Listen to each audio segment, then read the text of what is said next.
dynamique, sympa, trop courte, Ouais. trop courte. Fun et en effet participation, parce que le groupe était très chouette et très impliqué. Voilà de quoi résumer l'atelier Coup de théâtre organisé par le Greffe Bretagne et la région vendredi 30 juin 2023. La scène, la maison des associations de Rennes, les acteurs, des professionnels de l'emploi et de la formation, les metteurs en scène, la compagnie rennaise Échappée Belle, les costumes, RAS, allez, le décor est planté, rideau. Pour les 70 participants, le cercle et la forêt de chaises, le débat mouvant, l'image arrêtée et le théâtre forum n'ont plus aucun secret. Objectif de la formation, dynamiser ces pratiques pédagogiques et susciter l'engagement des apprenants.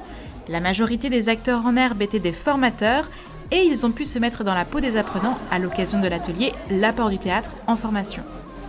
Je trouve que c'est intéressant quand on est formateur de pouvoir soi-même vivre des situations où on est formé et que c'est justement comme ça qu'on peut avoir des idées et puis savoir aussi ce qui se passe de l'autre côté, quoi. C'est hyper important. J'étais venu chercher plus d'activités pour rendre mes cours encore plus ludiques. Voilà.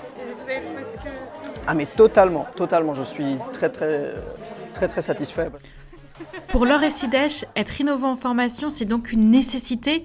Pour d'autres, ce n'est pas toujours facile, ça fait parfois même un peu peur, mais les formateurs du jour ont leur argument.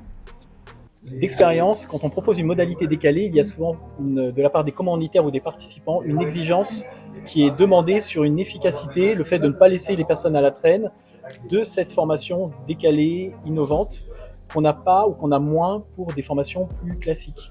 Et ce qui est intéressant, c'est pas d'essayer tant de défendre l'innovation que de comparer en termes de résultats ou d'exigences qu'on aurait par rapport à une formation beaucoup plus descendante.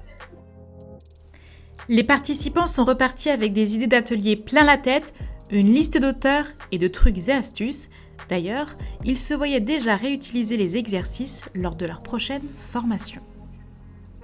Je suis venue sur cette formation pour avoir des nouveaux outils et je me dis que dans 6 jours, je peux mettre en place ce nouvel outil, qu'il y a une grosse réunion d'équipe et que ça va déjà être pour tester, jouer.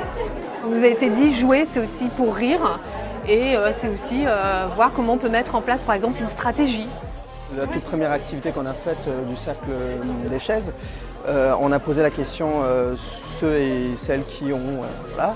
Mais moi, du coup, en tant que formateur FLE, j'ai tout de suite pensé à lancer une activité similaire, mais en pensant à une couleur, par exemple, disons rouge, et tous ceux et celles qui portent du rouge, par exemple, pourraient se lever et puis faire exactement la même chose que nous on a fait, quoi.